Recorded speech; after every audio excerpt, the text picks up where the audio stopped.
یو ملګری پوښتنه کړې ده چې قرآن کریم لوستل ادیره کې د قبر سره خواته دا جایز دي که نه؟ محترمینو، قرآن کریم په ادیره کې په قبر کې لوستل دا جایز دي او دا صحیح قول دی، مړي ته ورباندې ثواب رسیږي.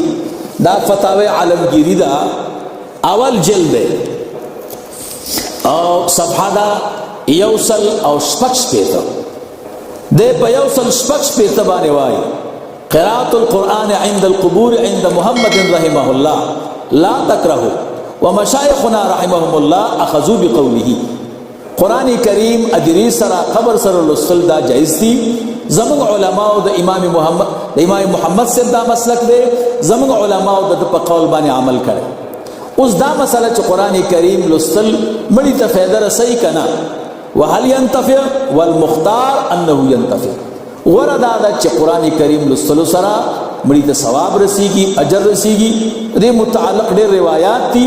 اوس زه تاسو لنډه خبره کومه چې ستاسو وخت هم ضایع نشي او مسله درته یاد شي.